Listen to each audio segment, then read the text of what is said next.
Hey everybody, this is Reid Guthrie, the home detective in Seattle, Washington with What's Up with This House. And we're here in a pretty typical situation. We got a gas-fired furnace next to a gas-fired water heater. Water heater's been here about 10 years. And we have a couple of subtle clues here that we need to be paying particular attention to.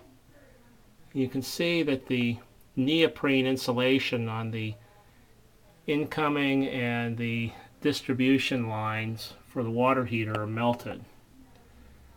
And the reason that's happening is because we have exhaust gases that are not going up the exhaust hood and into the exhaust duct.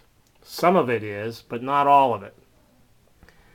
And that's not a good thing, obviously, because we have some nasty gases in the exhaust component here, amongst them carbon monoxide.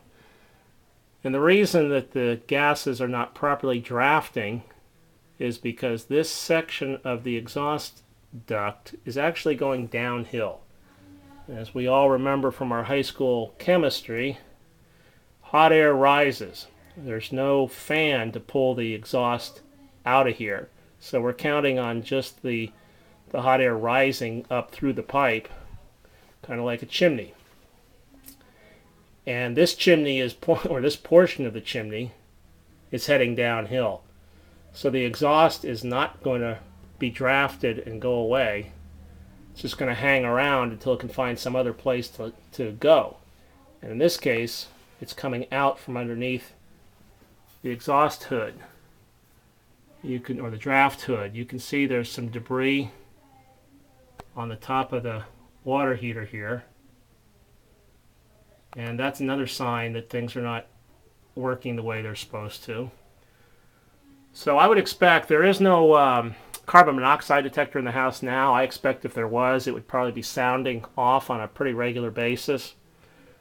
So we need to get a heating and air conditioning contractor in here to reconfigure the exhaust duct on this water heater to make sure that it's drafting effectively. We've got an exhaust duct here or an exhaust fan here in the laundry room that I would bet is helping to suck this air back into the room when it's running. So a couple of very subtle conditions here that point to a much more significant issue. That shouldn't be difficult to solve, but it is a very dangerous, hazardous condition to have. And I would think that it's probably not going to be more than a couple $100 to solve. So this is Reid Guthrie, the home detective in Seattle, Washington, with What's Up with This House.